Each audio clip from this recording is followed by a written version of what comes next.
What's up, y'all? So we are going to be watching Unfiltered Waters podcast slash YouTube. This is Katie Hoff and Missy Franklin, and I think Katie's married. She goes by a different name now, I believe. But anyway, I wanted to do their first episode when I started. I think it's just a good habit. Even though I didn't do that for the Social Kick podcast, I still got to go back and find their first episode. But I wanted to do their first episode. They're a much younger podcast in terms of years active. But, they interviewed the big homie, the one and only Mr. Peirsol. So we got to pay our respects whenever we can. So we're going to start off watching this Peirsol podcast. We're going to try and go for an hour. We might jump ahead a little bit. Okay, their podcast is an hour, so we might only get through like 45 minutes. But yeah. So let's get into it. See what they're talking about. To everybody, because I know they're married. Blah blah blah blah blah. Look, y'all, those of you who know me, I'm wildin'. Okay, this is my perspective on swimming, as in my crazy mind of growing up as a hooper, not really understanding swimming and the culture, and overall thinking that our culture is pretty lame because we don't do a lot of things that the cool sport cultures do. So I might be wilding out. It's no disrespect. I'm just here having fun. Y'all ain't done nothing to me, so I ain't gonna be like, if it says something and you catch, you take offense to it, like, that's on you. I ain't meaning, I'm here having, it's all jokes. That's all I'm trying to say. It's all jokes. So let's get into it. See what the big homie's talking about. Ooh, we don't have any sound. So that NBC had to go to a commercial break. So that I didn't miss the race.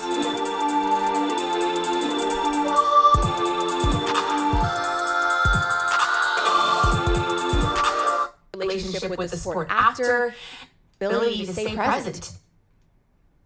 I'm an Olympian from 2000, 2004, and 2008, and still, after 15 years, the world record holder in the 200-meter backstroke, we welcome.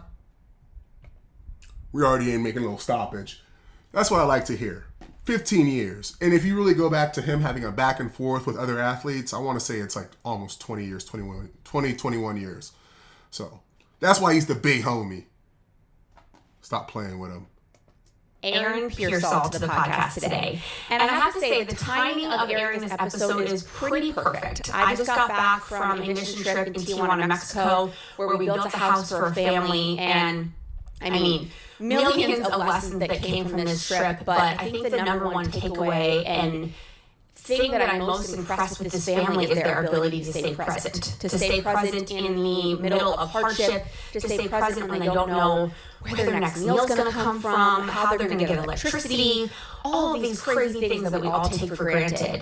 Obviously not quite the same, but I've always admired Aaron's ability to stay present. If you've watched Aaron behind the blocks, you've watched him race, you know Aaron, or you know of Aaron's mentality, you know that he's just known for being that calm surfer guy behind the blocks. And I've been on teams with him. I was on the 04 and 08 team with him, and I always was so in awe of him, of how he was able to stay so relaxed. Now, obviously, that's the outside looking in. He's a human. He has nerves. But Aaron really walks us through how he developed that mentality, how he's maintained it, partly what he's learned from his grandma, how he's had a relationship with the water and the ocean since he was really young. And then we talk about what he's been up to, what he's excited about, how he felt he left his career as well.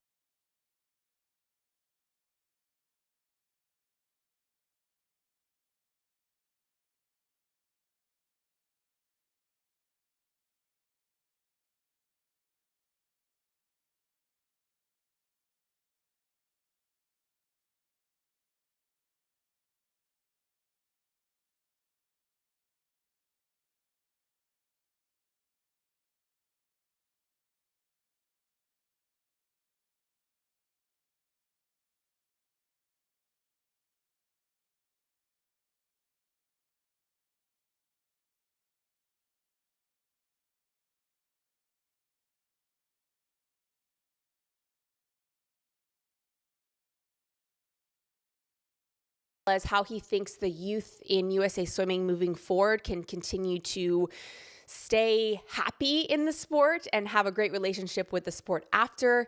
And then we hear some really, really fun stories from the Olympics, from the Ready Room, and so much more. So I am so... And I'm on my boat. This is my boat.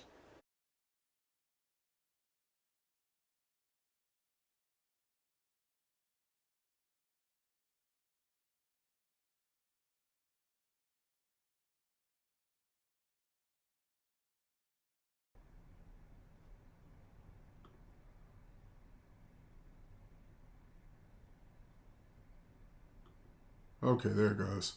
All right. So I think that's something that they just said is kind of funny. I remember looking at this and being like, is this guy on a boat? He's living on a boat now? Peirsol is very free-spirited. Really doesn't care, marches to the beat of his own drum. For show. So yeah, it's just kind of funny. He is on a boat. All right, let's keep it pushing. So I'm so excited to hear about the boat.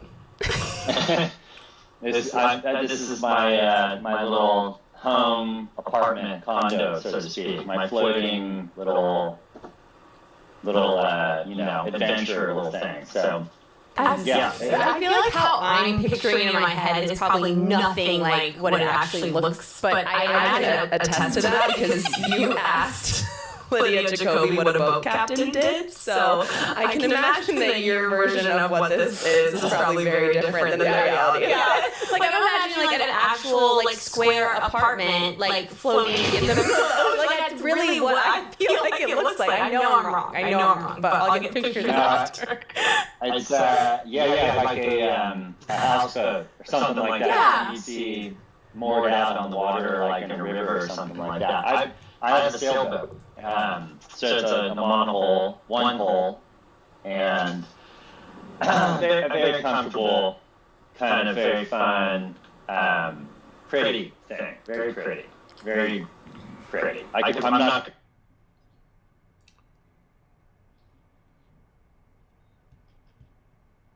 Where is this picking up sound from? Because my Yeti's off.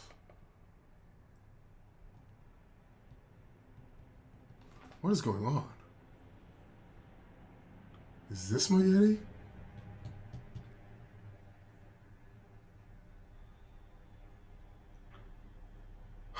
We always have our errors.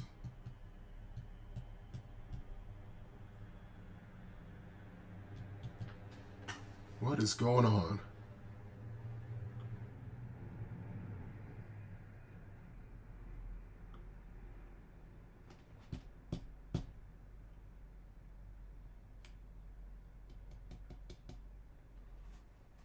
What is going on? Is it even plugged in?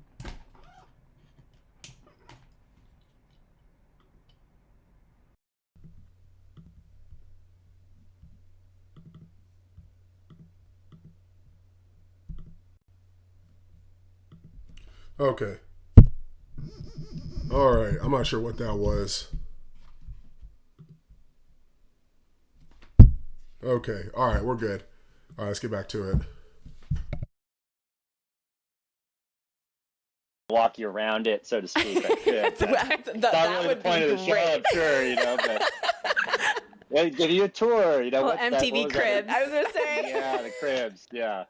Unfiltered Waters tour. Edition. How long have you been in Hawaii for? Over 3 years. Okay. About, 3.5 years, something like that. And do you still have your place in Costa Rica? We do. Yes, I do. Amazing. Yeah, lovely little place. I'm overdue for a trip there. Yes, that place, fantastic. Yeah, well, a lot of memories in that little spot. Both of those places, just when I think of you, I just see you thriving in those situations and in those places. But I think what Katie and I really wanted to start our conversation with is just selfishly, but also for our audience, like just hearing about what you have been up to, because I think we're just fascinated by your just your love for water and for nature. And we just feel like that has guided so many of your decisions and where you've been in your life. And you just have this like calling to it, that it's just always going to be a huge part of you and where you are. So what led you to Hawaii? What led you to do the house in Costa Rica? Why a boat? Like, just kind of give us what led to all of these decisions for you with where you're at right now. Yeah, you're pretty right. That kind of foundational point of it has guided a lot of my decisions. Yeah, basically to be around the water. You know, I lived in Austin, Texas during college for about 10 years and post with my professional career, and I had grown up near the Pacific, and so when I was done with my career, it was this kind of it's kind of like, I love Austin, but it was this big rattling thing of I'm almost forgetting what it is that I came from, so to speak, and I'm very landlocked in the middle of Texas. And so I kind of made the choice, uprooted myself from a wonderful life that I had in Austin at the time. This was, over a decade ago now, and went back to the ocean, so to speak. And so since then, it's been that for me was kind of the let's put it, just my lifestyle, as it were. It was something I grew up doing. It's kind of where, for me, swimming began, so to speak. It was swimming kind of by its nature for me in the pool competitively, like we did, happened for me out of that foundational element. But I found so much of my connection with what we did with that, and the people I grew up around with in that way, and the way we experienced and played and just being in the ocean. So that for me has always. One thing that I thought was, I guess two things. One, Peirsol is like your quintessential like Cali boy. Like, that's his energy, that's his vibe, like 1000%. Just super laid back, chill. And I don't remember who told me when I got to college, but they were like, yeah, Peirsol has a house in Costa Rica. And I was like, oh snap. Like, swimmers are living like that? Like, this man has a house in Costa Rica? Like, that's some baller type shit, you know? So I was like, okay, yeah, Peirsol's he's the man. He's the big dog. Kind of, to your point, Missy, guided some of my decisions. I don't know, it's an interesting thing. I can sit around my family members and understand that it's not some thing that only I have. My grandmother on my father's side, it was probably, I don't know, she was like, she's not with us anymore, but, up until a few years ago, 3 or 4 or 5 years ago, she was the one who was saying, we'd be up sitting around drinking coffee, and she'd look at us and she'd go, when are we going to the beach? Love that. And I looked at my grandma and I was just like, I love you. I love you right now. Let's go right now. Yeah. And it was perspective. And then the way that some of that was just kind of like, it was an understanding, something that I know I had kind of in me, but then seeing it outside of me too, was just how to go and spend a good day. Mm-hmm. and breaking life into nice days. Just how do you make a nice day? And that was kind of how it seems like my family made a nice day. Water and sunshine, guys. Water and sunshine. We still, very much think of it that way. Oahu was an extension of me, or Hawaii itself, the state of Hawaii. In a nutshell, I'm still physically capable enough, and I like to. It's kind of, without going too deep into it, I like throwing myself into challenging situations in the water, and there are a few places really that provide that as well as here. And while I'm still physically capable enough, I wanted to go and do that. So it was another way of connecting with something that I love, and lovely community out here, which kind of centers itself around that type of lifestyle, I suppose. That, it really kind of situating a day around making sure that you get that part in. The boat thing, my biological father has always lived and worked around and all that on and around boats. And it was a point when even my grandmother, who I was speaking about earlier, she goes, "Aaron, when are you moving on your boat?"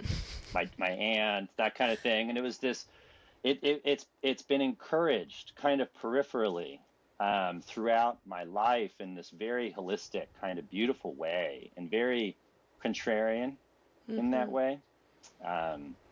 Something I'm very grateful for. And so it's always been reinforced for me.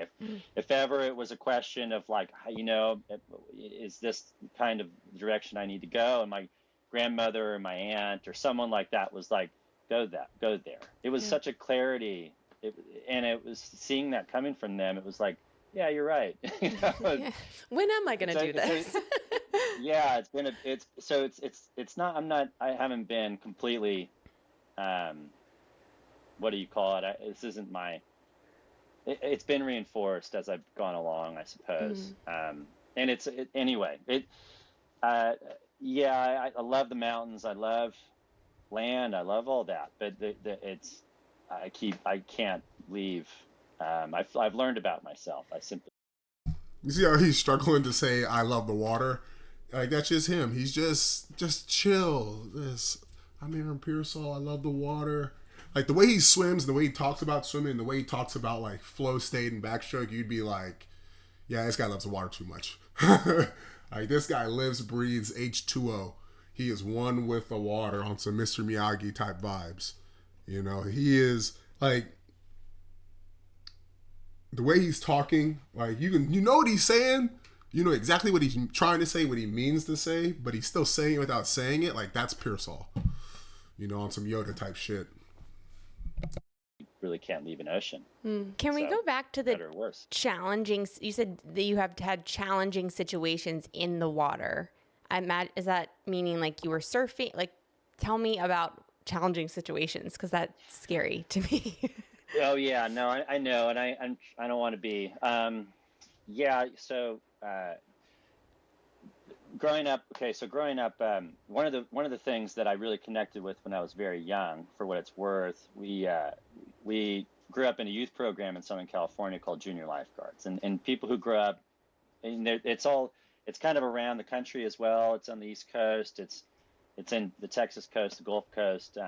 But something that I loved about it growing up in it was kind of like developing a relationship with the ocean at a very young age around people who were very good in it, but kind of also developing the relationships that we had around that environment. But so much of what it was like we challenged ourselves. And so, like, at first, small waves were big waves for us. And then that eventually it kind of got more. But what it was just moving water. And it was very akin to, it's just at a certain point, it's challenging enough because it requires some presence. And if you're not fully kind of immersed in the moment in certain situations, you're held accountable, so to speak. It forces you to be. It requests you to be present, and until it requires you to be present, and it's a connection with nature in so many ways, and it's a beautiful thing. It's and then you get around people who understand that too, and it's a way to connect, a beautiful way to connect through something other than yourselves, so to speak. Peirsol is such a G. This is kind of hearsay, but I'm pretty sure it's actually confirmed. When he retired, this guy he was a lifeguard for a few years. Like, that's his job. Like, that's how carefree this guy lived. Okay. And Or I might be thinking of Dave Walters, but they're kind of, in all honesty, kind of like the same spirit. I'd say Dave's a little bit more wild, conversationally and personally, intrapersonally. And it can be just, we've done so much. David Walters, I mean. We put in the work, right? So like we've already put in the work, and so the way that I viewed it to some degree is now I get to kind of go. I've mellowed out a little bit, but I've gotten to really go in and experiment in other ways of how to kind of use that, and or really make the most of that, and in a lot of ways following in a lot of the footsteps of a lot of the people I looked up to when I was young. Not a lot of people that swimmers themselves would know, but people that I just kind of took to from a very young age, very obscure kind of people that have done incredible things that when you're talking to a 10-year-old, it can be very inspiring. Just that it plants a seed. You know how impressionable a kid can be, and when you see someone who's like kind of touching something so pure and sweet, and you're young, and you see an adult doing that, and who seems like they've maintained their youth in that way, they're kind of a joy of life. A kid can see that, and it's very different than you've got to kind of be touching something it's just that is itself kind of, I guess, in that way. And I think that's a I wouldn't say a failure of coaches, but it's definitely a area of growth. Because I wouldn't even call it a weakness. It can be I'd press it as a weakness because I have it and it's my advantage. But it's definitely an area of like a massive area of an enhancement, just increasing your effectiveness, your efficiency, right? And you call it getting in touch with your inner child. Some people call it like dealing with past trauma, but it's basically like when I think of the wisdom of a little kid, right? How they're just so like matter of fact about things. When I was like kind of on my journey, like learning about how to think, I've talked about this in my in that last video I did where over HOMATH, talking about orders of thinking and levels of thinking. There was a time where you realize, especially in swimming and like if you're watching film trying to improve, that when a coach tells you to make an adjustment, they're like, hey, you think you're doing it, I need you to do it more. I go extreme the direction or the opposite direction, right? To the point where it's like, this has to be wrong. So, right, if I'm trying to go right and they're like, you're not doing it, Dax, and I go more right, you're not doing it, Dax, I'm going to go left, right? Either, and like in the most left I can, where it's not going to be just like, I'm all the way over here and I still get it wrong where I just do this. I'm going like this. And that's where you realize that a lot of the wisdom of little kids is when you start to figure it out. Because there would be times, there almost every time, when I make like huge adjustments quickly, I use that same process, matter of fact process, where we're so, especially as guys, we're taught to be so logical and like think through it. When a lot of times, like there's times, I'm sure y'all know this too, your parents are like, it's right in front of you. Like, how do you not see this? And sometimes it's like, you got to zoom out, because you're too close to the thing, and like you still don't see it, and it's because you're still looking for something instead of just like you're still looking for that thing instead of just looking at the big picture that you zoomed out. Like you're zoomed out and you're still looking for the little thing instead of just looking at the zoomed out picture, which requires you to stop looking for the little thing, right? Go to the exact opposite thing. And I know a lot of my ability to connect with younger athletes is that I think I've tapped back into that like childish nature of that I had, where it's just like matter of fact, if a kid doing some goofy shit, I'm gonna be like, yo, quit being a goofball. Hey, you crack jokes about it, because it's just like, yo, like they're learning how to be more rational and like think things through, that but they still have their childhoodness, like goofiness, you know, and matter of factness. It's like sometimes you can just see them overthinking, and it's just like if they would just use your child mind, like boom, they get it right away. So it's just sometimes like when you're with a bunch of little kids and they're all thinking the same way, and you see them do that, and it's just like, no, bro, like you if you had just for lack of a better term, been less intelligent and just went matter of fact like a little kid would do, you'd have got it. And it's just kind of funny because little kids, and they see their parents do that all the time. I see adults do it all the time, but yeah, it's a way to bond with them, like on their plane. You know, it's a little harder. I'm not going to say that I know that because I'm not that much older or that old. But I'm 33. Yeah, shocker. Black don't crack. But yeah, I look young, I act young, so it makes it easy to. And by young, I mean like an idiot. So it makes it easy for me to connect with them on that plane and for them to kind of trust me to do my job, because I'm not like trying to big league them or sun them like the way an adult would, right? Or the way the parents are supposed to do. You know, their parents are there to go this way, right? And I can kind of, since I'm not the parent, I can afford to be more friendly with them and like, bro, what are you doing? Like, you look goofy. Like, let's go this way. Let's stop going this way. Let's just switch it up and do it the way you asked or the way you don't see it, and we can get there, right? And kind of speak to them on their level. But a lot of times the kids got to think you're on their side for them to do and really trust you, and that's like a hack. You can do that. They're going to trust you. They're going to rock with you and do what you ask of them. Yeah, so that was very insightful what Peirsol just said. I'll back it up a little bit so we can catch that wave again. You see someone who's like kind of touching something so pure and sweet, and you're young and you see an adult doing that, and who seems like they've maintained their youth in that way, their kind of a joy of life. A kid can see that. Mm-hmm.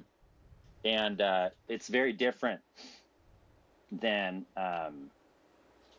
you've got to kind of be touching something it's just that is itself kind of, I guess, in that way, just mm-hmm. pure. What were you hit with in terms of the number one gap? Because I know you were around a lot of junior teams, you met with a lot of kids. What sticks out the most?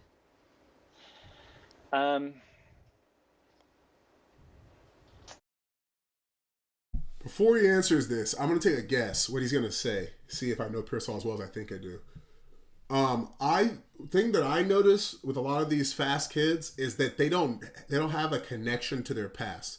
Like, for instance, when I remember there's one time I met, I think it was Scott Goldblatt and Sean Jordan. Y'all don't know him, but Scott Goldblatt or Sean Jordan, I believe, swam in the 70s, I think, or 80s. He must have been the 80s. It was whenever the boycott was for the Olympic Games, and he won Olympic trials in the 50 free and the 100 free, and obviously he didn't get to go compete. But I remember when I met him, Eddie was like, "Oh, like this is Sean Jordan," and I think it was Goldblatt, but they'd been like 20 years apart, but I think it was him. And Goldblatt was a 200 flyer, I believe, who made the Olympic team on the 4x200 relay. You know, shout out to the University of 200 freestyle, hook 'em horns. But yeah, Eddie introduced. I was like, oh yeah, I know these guys. Like I'm kind of on my history, because that's a thing. Like in basketball, you have to know your history, right? You pay respect to the game. Like you're watching past skills because they work, and you end up learning about these players, right? You end up learning about Dr. J, who, if you learn about MJ, you learn about Dr. J. You learn about Dr. Dre, you're probably end up learning about Charles Barkley because they were teammates, right? Moses Malone, the big man. He's like, couldn't really jump, but he was like, as far as like power and size, was Shaq before Shaq. So, and then, especially based on your position, you can add these elements to your game. So a lot of, at least for me, it's like, yo, these guys, like, I got to UT, I wasn't a big swimming fan, but it's just like, you start studying the history and you realize like the family you're becoming a part of, the history of being a 200 freestyler. Like there's guys who aren't 200 freestylers who are 200 freestylers, right? Like Goldblatt, Nate Dusing. I think the Godfather was he's a 100 backstroker turned 100 freestyler. Josh Davis, 200 freestyler. There's 2 other guys who were not 200 freestylers in the 2000s who made Olympic teams. But, like, yeah, like, that's what you learn your history. You learn, like, what's going on. And I think that's what he's going to say. Because I notice with the little kids, like, I'll ask them all the time, like, oh, you know this swimmer or this past swimmer? And they're like, no. Or, like, do you watch these people race? And they're like, no. And it's just like, huh. So I took it as, like, these kids, like, they want help, but they don't know where to look or who to ask. So I think that's what he's going to ask. He's going to say something about, like they don't really know what they're looking for, but they want help, but they don't know how to get it. I think that's what he's going to say. I would see, and you still can. I think I'll begin with this caveat. I don't believe there's anyone to blame per se. I do believe that we're all just doing the best we can with what we got. But I do think that what I would see quite a lot and frequently is I think too, the one thing I feel like it's worth acknowledging I actually heard Matt spit it out, Peirsol, Peirsol, which I found really nice. It's perspective, and maintaining perspective throughout something that we spend so much time in. I do believe may be the most challenging thing to maintain, much more so than anything we do physically or whatever else. It's just maintaining your perspective and being reminded what the heck it is you're doing this for, so to speak, and why. And so I've just seen certain barometers, let's say, for success, so to speak.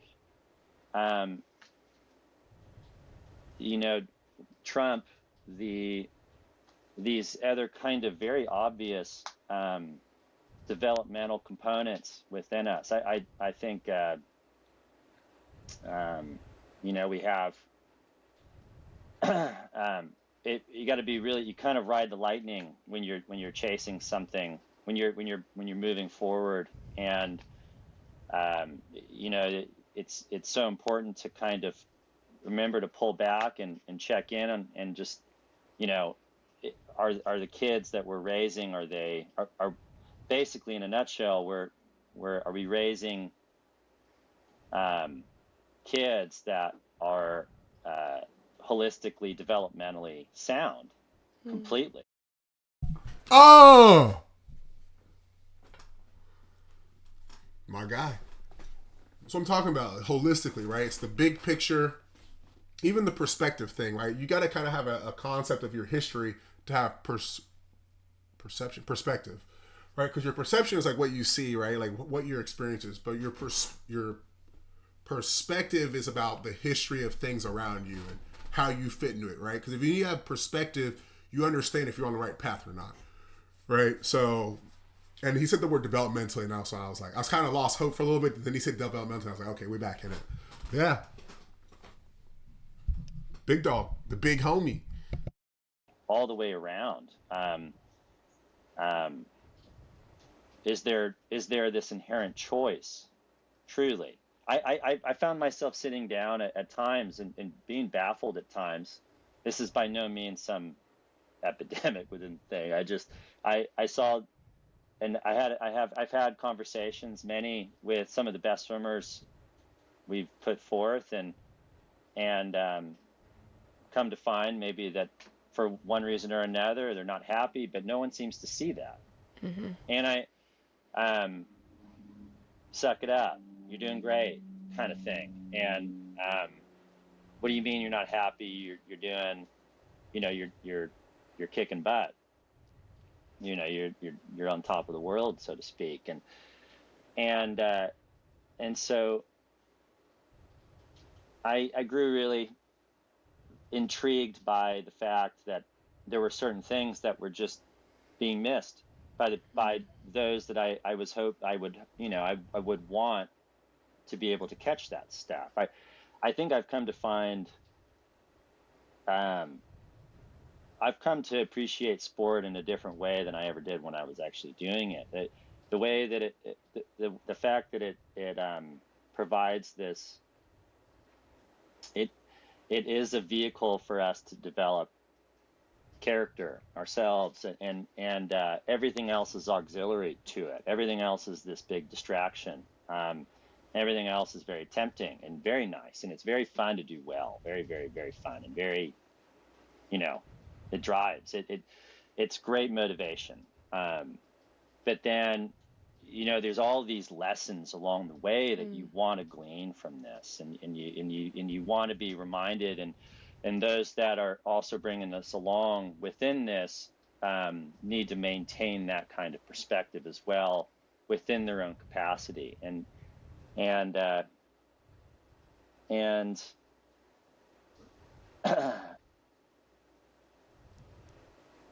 come to view sport as this beautiful vehicle for us growing ourselves, and the things that we still learn from this day. I mean, you're I would imagine you guys are both, you have this podcast, and you guys are exploring these kinds of flights of fancy, right? And but through the lens of through what we've done, and it's this trove of experience that is so powerful, and because it's so meaningful to us. We draw so much meaning. We mean so much to us, and so growing within that, being kind of ready to make the decisions and learn the lessons that's required of us along the way is our biggest task.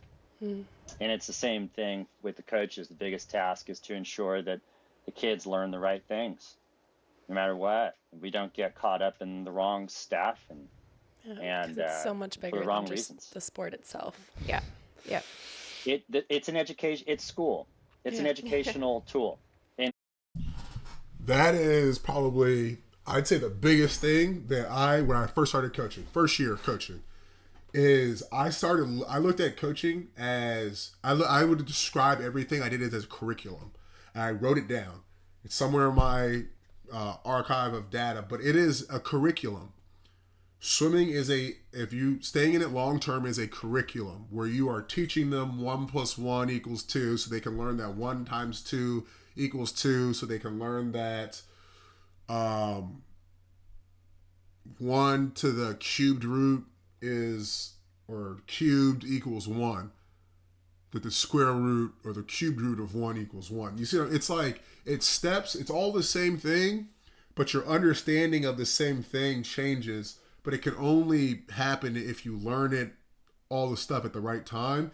And within each age group, you can only learn certain things relative to your mental strength and your brain development.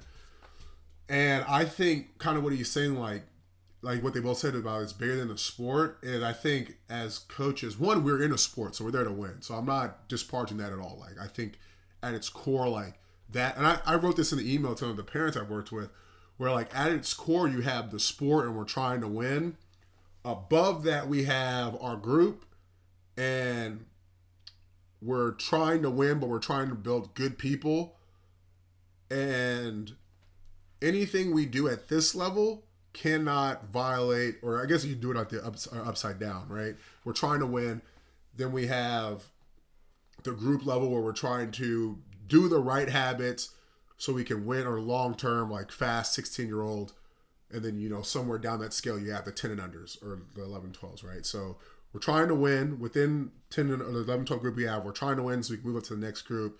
And then we have, to do that, we need to be mentally focused. We need to work hard. We need to work hard on thinking and engaging our mind.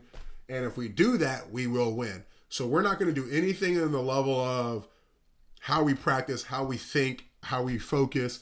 If we have to do something that violates one of those rules to win, we're not doing it. Right? And then you go beneath that, it's like we get to only the person. What makes this person happy? How are we what skills make a good 10 to 12-year-old person that allows them to develop into a good person, right? Like if we only had them from 10 to 12 and they quit swimming, we never saw them again, did we equip them for life? Obviously, it's almost impossible, but that's the game. The game is when somebody says you can't do something, can you pull it off? So assuming, yeah, we can, we're trying to figure out like, okay, what do we need to do to, man, I look handsome. God damn. Sorry. What can we do with these 10 to 12-year-old kids? What skills do they need to learn that translate into how they focus and they train and practice, how they practice, that translate into them winning? So for us to win, nothing we do can violate the levels beneath it, right? It's like a pyramid. We snatch some bricks out, bitch is going to topple over. So, and I call it congruency, right? And this is where, if we talk about, one of my favorite topics, girls or dating, getting a woman to love you, like you have to be a congruent male. You can't present yourself one way and then months later she finds out you're not that guy at all, or it was a ruse and you basically manipulated her feelings, right? She's going to hate you. And because, you played the game, congratulations, but you also lied. So, is that the person you want to be? And what I find is that when you're able to present yourself congruently, the girl can trust you and to be who you are, right? And especially if you have the frame where you're not just buckling to her emotions and every demand she makes, because you can see further down the road, I guess, that her emotions allow her to. So now she can really trust you to make the best decision, and you're not going to just buckle to her emotions because you're weak or you want to win favor. Like, you'd rather win favor than do the right thing. And I think, and I always say, like, women and kids have bullshit meters and their emotions are very similar. And the same way that, if you're looking at it in terms of dating, the same way that, like, it's just a bond of trust, right? In a nutshell. And the bond of trust that not only are you doing the right thing to help them win, but you're doing the right thing. And winning comes from doing the right thing, not because you're trying to win. So when you're dealing with these kids, it's the same thing where my congruency of who I am is never going to change. I'm never going to say something yesterday that in 3 years, I'll say maybe we'll be on a different topic, but the overarching message and concept of that topic will violate what I said before. And that does not happen to me. I worked hard on that specific skill because I like, we're talking about dating again. I like women, I want them to feel like that towards me. So it was something important for me to master. And, you take it into coaching, like that's what your kids, like that's how they bond with you and they learn to trust you as a coach. And you can affect them positively for life because, they trust that, in their mind, right, they're just looking at the sport. I just want to win. But you're able to couple great lessons and they'll trust those lessons because the lessons help them win. And then as they get older in life, they can be like, okay, I can see now how these different things I learned in swimming helped me as an athlete. So, yeah, shout out to Peirsol. That's why he's the big dog. That's why Peirsol's the big homie. I told y'all. I think Peirsol's the only one. I'll probably call G-Dubs the big homie too. He's he's like your big bro, talking shit and everything. But yeah, that's why Peirsol's the big homie, guys. That's why he's the big homie. Insightful. One with the water. And it's sports grade. It provides all these great benefits, and we it's a beautiful thing. But it is a place for us to test ourselves in a controlled way, where the worst that can happen is we don't win. It's like it's not quite real life yet, but it big homie, might as well the big homie at the time, and then the biggest thing to maintain is realizing like it's just swimming, but it's you tell a kid that. Yeah, I know. Tell anyone that. It's so. What did I say? You said tell a kid that, but when you got that congruency, the kid understands like how we are going to win. It's not about winning. It's about doing the right thing. And when we do the right thing well, that's why we win. And if you have the congruency with your kids, they will trust that message, right? And they will look at winning and success, because I use it in practice.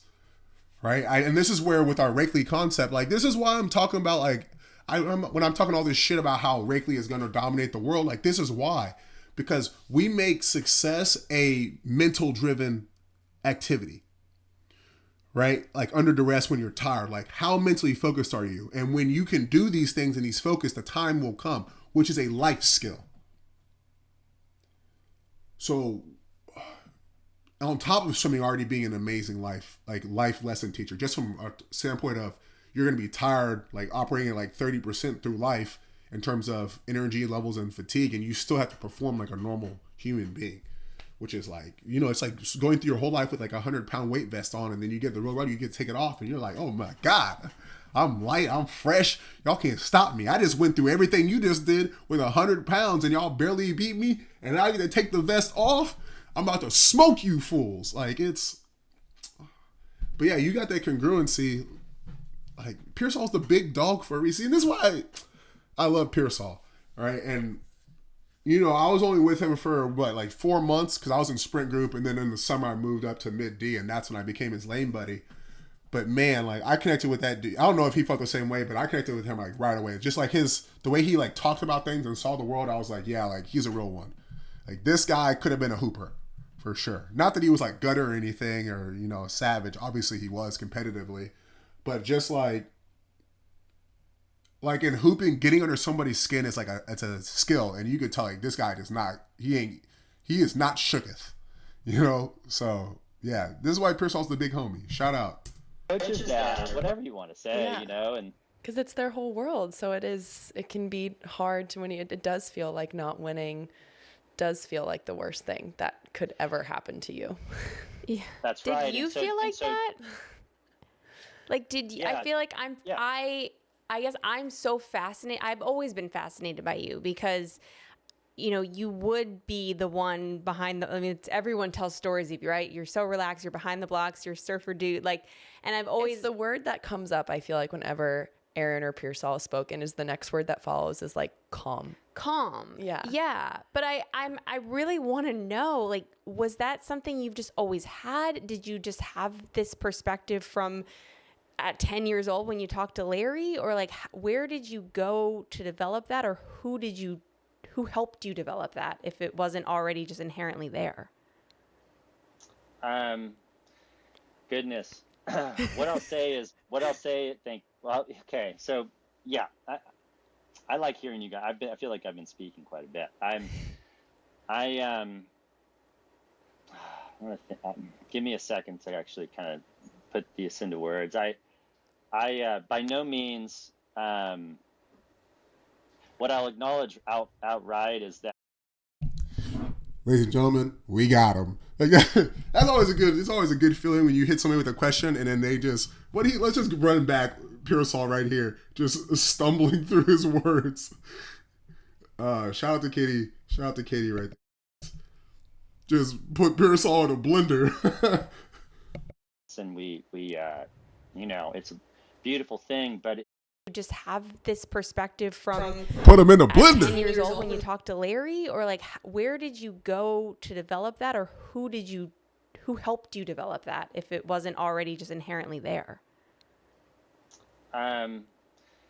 Goodness.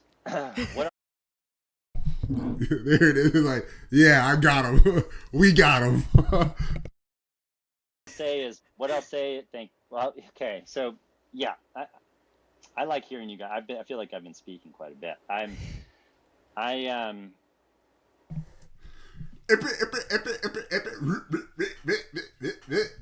Let's run it back again. That's hilarious. You thought he was really happy to be asked that question too. That's always a great feeling. You know, you nail it. Like, yeah, he's been waiting to talk about this, but he's always felt the response, but never had to organize it. He's just in the DJ booth right there. Do you develop that if it wasn't already just inherently there? Goodness.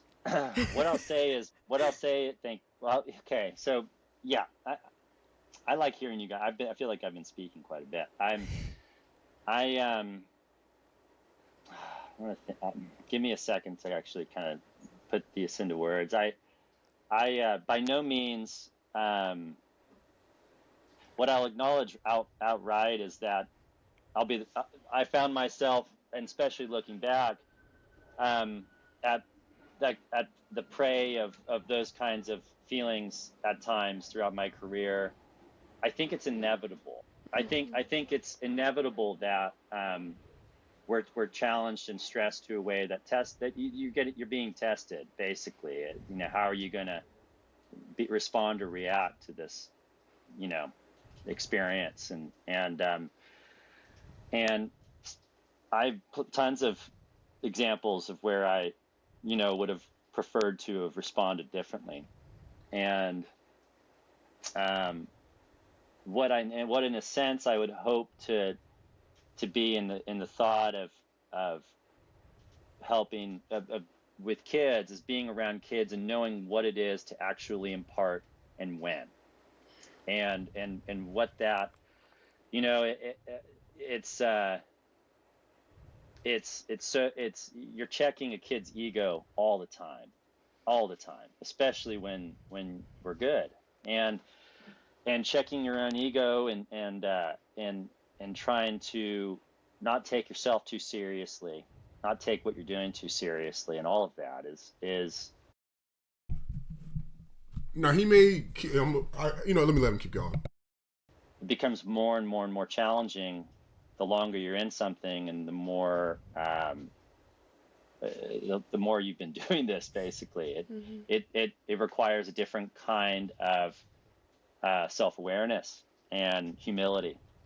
And okay, but for me, I was always kind of. Goddamn, who's over there breathing like a dragon? I just like what's going on? So I need to take the asthma medicine. Sure, calm. But I also was able to exhibit that.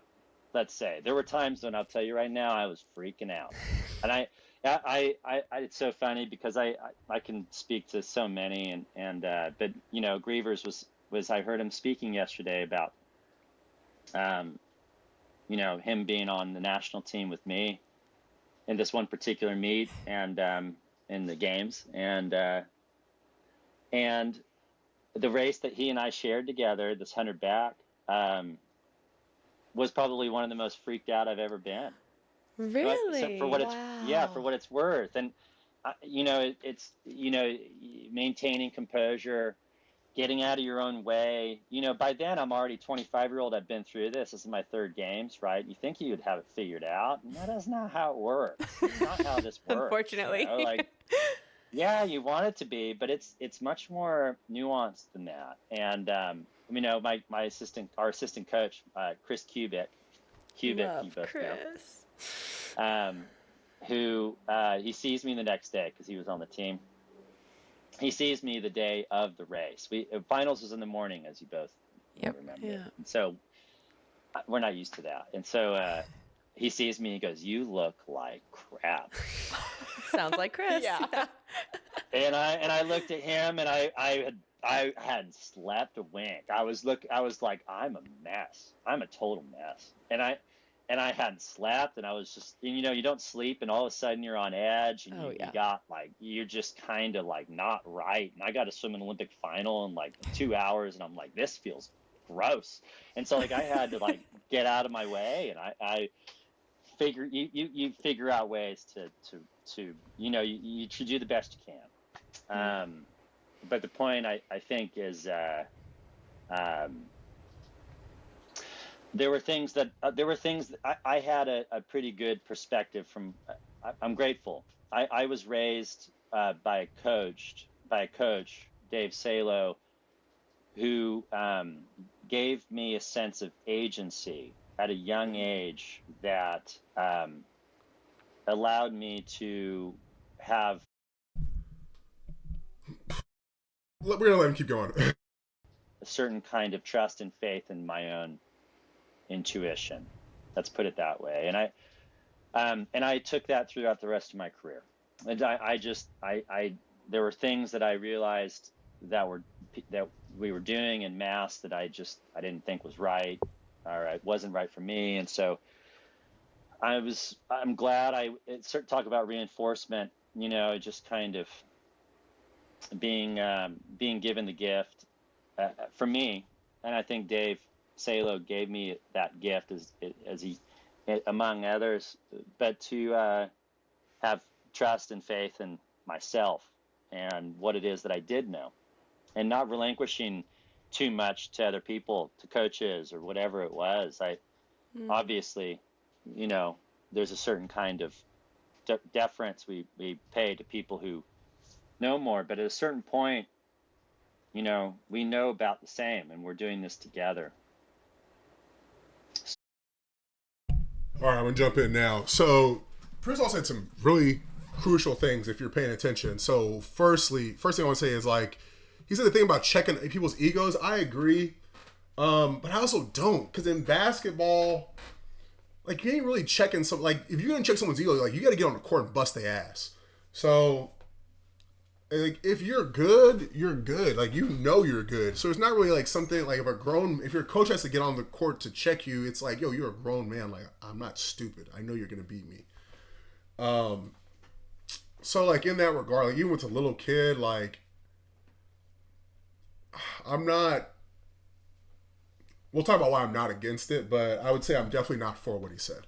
I think confidence is, like, not the most important thing, but as far as being an elite competitor, like, it's the most important thing for sure. Like, your kids got to know, like, hey, like, I'm that guy, and they got to be willing to defend it, right? Defend that notion. So I'd say the willingness to defend your ego competitively when the chips are down is important. There we go.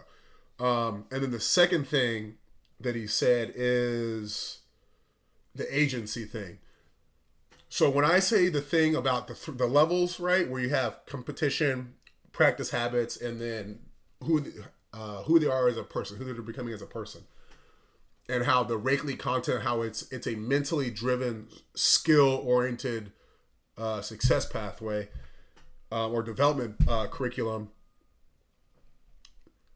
Under that method, you're not going to experience success if you're not using your brain and controlling your body, right? Whereas with hard work is tricky because you can have kids not pushing themselves, but because the practice is hard, they get better, right? But you could also have kids who are pushing themselves, but their technique sucks, so they're not getting better, right? There's so many variables that build ego the wrong way. Because, like, if you're working hard and you have terrible technique, but you're willpowering it, you're going to end up believing that your willpower doesn't count for shit, right? Which is not a good reinforcement, which I believe Peirsol used.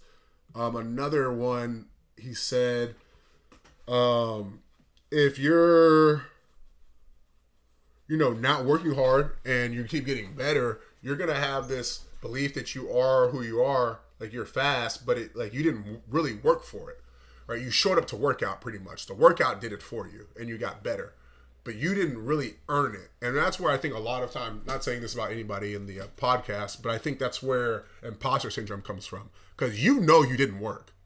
You didn't bust your ass, but you're successful. So it's like, yo, like, I really didn't earn this. Like, you know what I mean? So,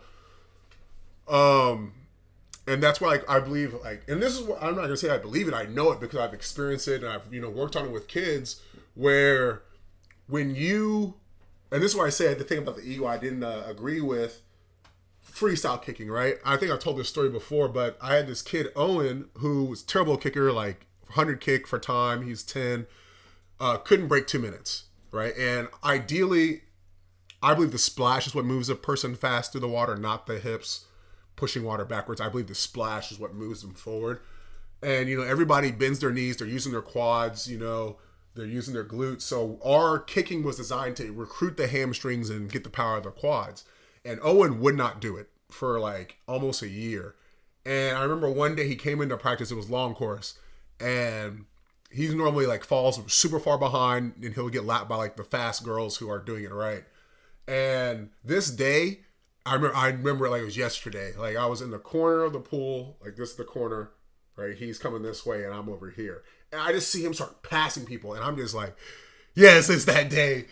And I can just see his knee bending. Like, he was definitely bending too much, but he was finally doing it right. And I just remember seeing like his whole calf like face me and then disappear back into the water. And he's just hawking people down. And it's just like, I remember after practice, I talked to him and he told his mom too, because his mom had emailed me and was like, yo, will you take it easy on my son? I'm like, nah, he gonna earn this. But I like the day he did, I was like, yo, like, I'm so proud of you. And I was like, you see what I'm talking about now, right? And he's like, yeah. I was like, dude, you've been this good the whole time, right? And I saw some sheets, and right now, I think some of the faster girls have moved out of the group, but he's the top swimmer in the group right now in that his age group. I think he just turned 11, or in his practice group. But yeah, it's just like, dude, like, you've been this phenomenal the whole time. And it's like, imagine how fast you would have swam, because he's a pretty athletic. At least from what I looking at him, I think he's a pretty athletic kid. But it's just like, yo, you're the one, dog. And then the next day we did 100 kick for time and he went 147. It's just like, that's what I'm talking about, Owen. That's what I'm talking about. And it's like, that's the type of confidence and ego we want to build, where it's like, it's not him going fast. It's him mentally controlling his outcome or his agency, which is what Peirsol's talking about, right? So, like I said, Peirsol's a big homie, and I could tell, like, when I first talked to him, I moved into his lane, I was like, oh yeah, like, he's the guy. He's the big homie. So, shout out. Peirsol, big dog Peirsol.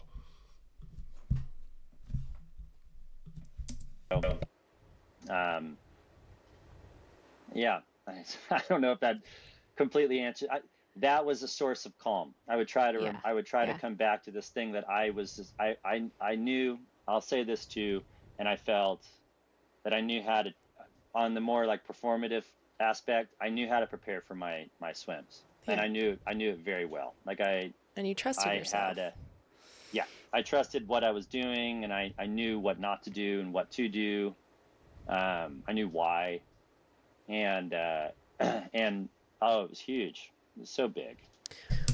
I think that's something important too. I remember my first NCAAs, I ended up getting second, right? After not qualifying the year before. And I knew I was good, but I still got so nervous, right? And I remember the year I won, I just remember I knew I was better than everybody else. Like, I just knew it. When I go back and think about it, I couldn't tell you why I thought that. Right? There was nothing special I did. Like, we did the same practice, like the same practices, but it's another year, you know?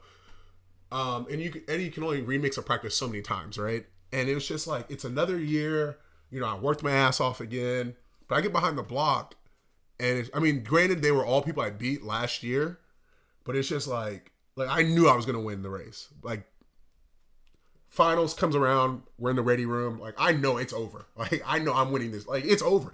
I know I'm going to win. I know it. When I look back at it and I think about it, it's just like, I don't know why I thought that. And then I think about when I finally learned how to, like, connect myself to the water, shout out to David Marsh, and actually, like, pull and hold on to the water and use inside out swimming. And I just remember being like, oh my God, like, I had been training incorrectly my entire career. If I had been doing that the whole time and busting ass in practice, which I know I would have, because my pain tolerance is crazy. But, like, I would have known how hard I pushed myself, and I don't think I ever would have been unconfident. You know, I think what he's talking about, because I think Grievers came along after Peirsol, so he was the new kid on the block, I think. I think that Olympics, he lost 100 back to Grievers. I think he's talking about 08. I think Grievers won that one. I don't know, something like that. One of those he lost, but no, I think I'm thinking about the wrong meet. But anyway, the confidence thing and preparing yourself, like, I think when you have things you know you do, like when I talk about Owen, right, where he went that 145, and it's just like, imagine how good you would have been if you had done this 6 months ago, and now you're trying to, like, see how fast you can do going it. He's gonna walk into that meet confident, because he knows like where he was in the beginning of the year and how much better of a kicker he is, that if he does that now, he's going to blow away his time, right? And let's just say he's in a group with all people from his, or the person who's the top qualifier is somebody he knows he can beat in practice. And he started off behind him and he worked his way up to being better than him through his skill application, execution, and then pushing that skill harder, stat maxing that skill. He's going to be behind the block. Like, the time of him being top qualifier ain't going to matter. He's going to be over in lane 8 like, oh, I know I can beat this guy. I've done it every day in practice. You know, like maybe at that age he gets a little, you know, because he's not that top qualifier, but at a certain level, it's just like, if you know, like if you did the work or not. But the work is like an actual thing, not just the work. You know, like I said, the thing about the inside out swimming, like if I had been doing that the whole time that I was at SwimMac, I'd have been talking so much shit. I mean, like I had already ran through so many mental shit talking scenarios when I'd overtaken the group. It all would have came out. Okay, like one, you know, shout out to Colin. Colin's a lot older than me. If you ever seen Men in Black, where Will Smith says, "Old and busted, new hotness." Like I had that loaded in the chamber, ready to go when I overtook the group, because you know me and Colin are black, and you know Colin's like the black swimmer, and you know if I took over the group, you know, old busted, new hotness. But you know it never happened. But yeah, like I think the confidence comes from, and this is why I think this happens to swimmers, like this imposter syndrome and this depression and this not knowing how to convert your swimming success into real world success. Is swimming a lot of times just hard work driven. Well, what the hell does that mean when you get into the real world? I'm gonna stay up late and just do more work? Like, no, you need to know the process you're doing to be successful and push that hard and dominate. So, and that's where the confidence comes from. It doesn't come from just winning. It comes from the 3 levels: winning, practice habits, good person, and making sure that we're not doing anything up here that violates these things, because now we have this outlier thing that really may not help us. It may mean cheat, right? But now you get in the real world, you cheat, insider trading, you go into prison. You see what I'm saying? So I think, like I said, the congruency, so important. What piece of advice would you have for the athlete that is maybe in that ready room that is freaking out, or that is in a job interview for the first time and is freaking out, that's looking to gain that kind of composure that you were able to in those moments, even though you were also freaking out? What is something they can do to get to the point that you were able to? Yeah, interesting question.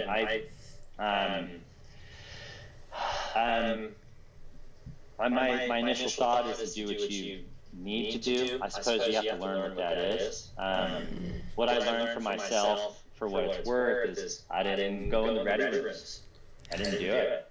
I looked at those things and I was like, that looks like, that's not where you want to be for a race, you know? Wait, People might find you didn't go in the ready room. No, I didn't go in the ready rooms. My guy. So I would say the only ready rooms that I've been in, they're kind of, I've never been in like a top meet ready room, right? Like, but I don't think I've ever been to like Wugs. I don't think there was a ready room, and then at Nationals, like the ready room area where they'd have the athletes before they walked you out, like I would never stay in there. Like I'd grab my towel and stuff. Like people would be in there sitting on the ground, and I just walk in there. I'd just be like, "Yo, this looks whack." Like it's just like because it's outdoors at Irvine, which is where I think we had U.S. Nationals there like twice or 3 times during my 4 years in college. But it's just like this like overpass room, like tunnel thing, and there's not enough space in there for grown ass men. Like people are on the floor with their legs stretched out in the middle of the tunnel, and I'm just like, this is whack. So I just went outside and stayed in the sun and just like did my stretches and jumped around and just enjoyed myself, you know, getting ready for the race. But yeah, like big homie, kindred spirit. I did something else. I would go put myself in the pool before my races. I was calmed by being in the water, and and then I'd have coaches or the managers and things like that go, Aaron, you're late, and I would look at them and I go like, I still have time, and I learned to. Do you know who I am? I got time. I'm the big homie. I took a certain kind of control over certain situations like that, where I kind of I became better at telling people to back off. Like, good. I'm glad you're. Imagine how confident you feel you just running the show at the Olympic Games. Hey, yo, shut up. Leave me alone. I'll be there when I get there. This is my show. Ain't nobody starting nothing without me there. Tell them I'll be there in 5. Big dog. How can you not respect Peirsol? How can you not love this guy? Like, he is, like, look at their faces. They're like, this man is the real G. He is the big homie. Now you guys see it. Peirsol is the big homie. It is, hey, hold on. I got time. I'll be there. Just chill, okay? I'll be there. We'll start the meet when I'm ready. Big homie. Thank you for looking out for me. But like, I'm gonna do what I'm doing right now. Yeah. And I did what I needed to do. I'll say this. It's not something I'm necessarily. Well, it's the way it is. So that same race that Grievers and I swam in Beijing, because I was so unnerved that. Okay, I was right. It was the Beijing Olympics. Particular morning for the finals, I needed to stay in the pool. I wasn't going to the ready room, I just put my head underwater and was shaking it off, and finally the manager was like, Aaron, you got to go. And I was like, okay, I actually see the worry in this person's face and voice, and I showed up and went and swam my race, but come to find out later that NBC had to go to a commercial break, so that I so you didn't miss the race. So I didn't miss the race, and that I don't necessarily recommend doing that. But I know that thereafter you had to be at the ready room 15 minutes before or 10 minutes before. I was fortunate enough to be at around a time when it was like, please show up. It was recommended. It was suggested. Yeah. And but even after, and so I think part of that was, unfortunately, I'm sorry, because of me. I used to the Aaron Peirsol rule. That's probably what it came from. All those summers out there, like, oh, Aaron Peirsol rule, got to get there 15 minutes early. Yeah, no, it's. I know. Seriously, I might have ruined it for other people, but I think doing what you need to do and pushing there.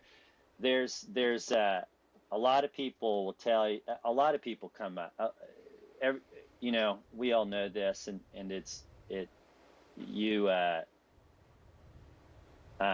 will tell you what's going on, or what needs to be done, or the way things should be done, so to speak. And if you can maintain a certain inner compass for certain things, it helps. It just helps. There are other things about that that's a bit of a less that's one of the best important lessons I think I gleaned from the sport, for what it's worth. Actually, I really sincerely believe that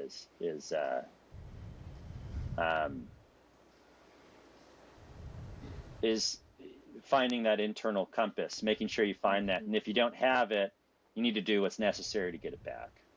And sometimes that means you take a break. Sometimes that means you step away for a while. Especially at times, I thought about something. There's something I thought I felt like I wanted to say actually to you guys today, or on the podcast, because I think it's really important. It's something that sports in general, but swimming for us will push against, is that it's there's a difference between taking breaks and moving on from something. And the only way to know the difference is to have actually taken a break and to taking breaks. And I came to find that I took 2 large breaks in my career. Granted, I was older, so to speak. I was a professional athlete. One when I was both post-Olympic years, about 4 to 5 to 6 months, where I didn't touch the water. And both of the years, I said this in another episode that I did, where if I was swimming today, I would be taking like 6-month breaks, especially after Olympic Games. I think I was talking about Dressel. And, you know, I'd swim, I'd be taking a break until like December, and I would just get in the water 3 times a day, just enough to just, you know, keep a feel for the water, stay in shape, whatever. 2 times maybe, and then ramp up to 3 as I get closer to start, and then 5, and then maybe month 8 in, I'm getting back into training, right? And at month 8, it's basically the same as training from September to the December mid-season meet, right? Where you just go from April, March, it's April, May, June, July, you taper, and then you go to whatever meet. Obviously it takes some money, but yeah, and I think you gotta, that's just me, and what I would have been doing, especially after figuring out how to really train and swim correctly in the pool. But yeah, it's just, you can see, like, hook 'em horns. That's all I gotta say. Hook 'em horns. What starts here changes the world. We all got the brain power. my best years, so to speak, were the years following those years. And both times I was told I was going to fall behind. And then I was told, well, Aaron, it's just because you can get away with it, you know. And I thought, and I want to advocate for this because I think it speaks to more than just some performative aspect of this. I think going back to this initial kind of part of our conversation that we were having, I think it's important for, no matter what it is that we're doing, for us to take a certain kind of break from the things that we're doing in order to understand how to proceed once we come back.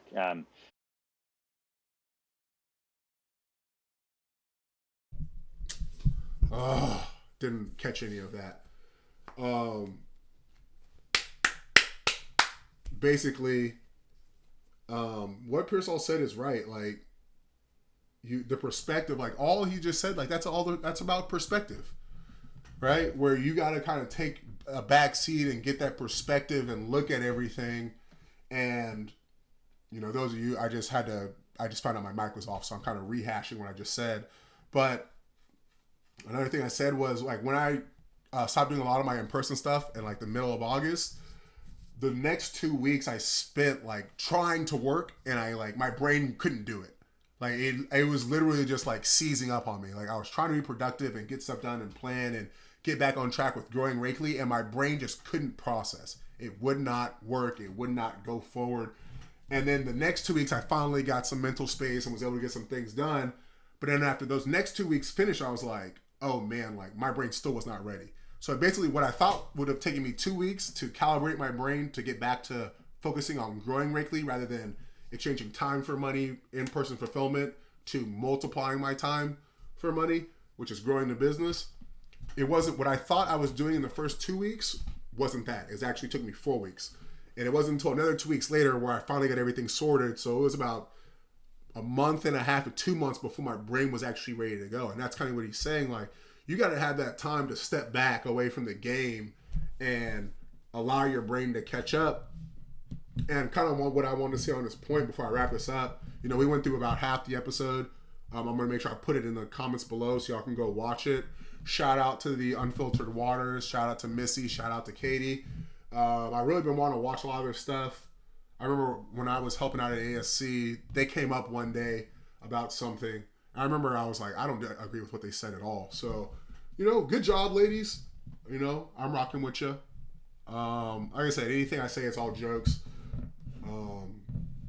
You know, if it was like, oh my God, Dax is being offensive, like it's jokes. Like, calm down. But yeah, like it was good. You know, shout out to Peirsol. Like y'all can see, like this is why Peirsol's the big dog. This is why I call him the big homie. Like, so insightful. He's just the guy. He's the man. Peirsol is the man. And like I said, you know, first swimmer, I was like, oh man, this dude got a house in Costa Rica. Like that's how swimmers are living. That's how the creme de la creme is living. You know, like Peirsol is the man. Peirsol is the man. You know, very grateful to have him as a mentor and be his lane buddy for the limited time I was with him. I believe when I was his lane buddy, because he was gone for like most of the year. It was right after he broke through the world record in 2009, yeah. And he took like 7 months off, I think, because he wasn't there at all through the fall and the winter. So August, September, October, November, December. So 5 months. He came back like end of January-ish, maybe February. So yeah. And you know, and hoopers, like, you know, the really good hoopers, even if they don't make the finals, they'll play through the finals, like work out and stuff. So their body gets calibrated to continue to play basketball that long. But then after that, you know, they go like no basketball, serious basketball. So maybe they're just in the gym or putting shots up, but nothing at all. Like they get all their evils, get their demons out, go party, go turn up. You know, 3 months. See basketball. It's in May, right? March, April, May. So playoffs happen in May, maybe beginning of June, and then you know they got June, July to really turn up and enjoy and cut loose, and then they start getting in shape in August, right? But you just like don't touch back. Just go crazy. Get all that stuff out of you. Enjoy yourself. Let your brain not be on the offense, and you come back like taking those steps back. I think this is where I realized that my mic was off. Was at this point, and then we're gonna close. Was like even with my coaching, the way that I would coach with like the focus on mastering skills to drive speed, using your mental focus in hard times, like when you're tired, to under duress was the word I used, to drive performance. When you, and not necessarily yardage, taking the steps back from yardage where everybody else is going, and you can like look at it and be like, oh, I'm falling behind because I'm not going up and down the pool. But it's like, no, like we're going to catch them, because while we're doing this, even though they're doing 4,000 yards, we're only doing 1,000, but each of our stroke we take is worth 3 yards of practice improvement, right? So yeah, we're doing 1,000, but we're getting a 3,000 value mathematically in terms of using our muscles and getting better. Whereas they're doing 4,000, but maybe they're only getting a fraction of improvement per stroke, right? So really the only thing they're really working out is their circulatory system, not even aerobic, right? The circulatory, the ability to pump blood. No, I think I said that backwards. No, yeah, that's right. Pump blood. Which is a whole nother Rakely thing, you know, we working on. You know, people say aerobic. I don't think that it really is aerobic. I think it's just circulatory system is what they're working out.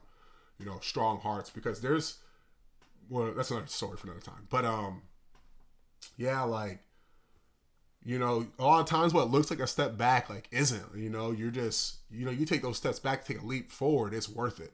You know, and then it's just, because you're so much, I'm not going to say fresher, but even though that is the case, because your body's in such a better place, like, and this applies to technique in swimming, right?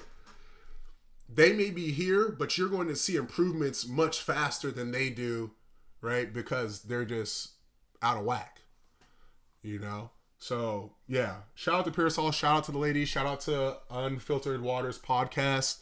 Shout out to Missy. Shout out to Katie. You know, keep doing y'all's thing. I'm a supporter, for sure. And, you know, holler at y'all later. Peace.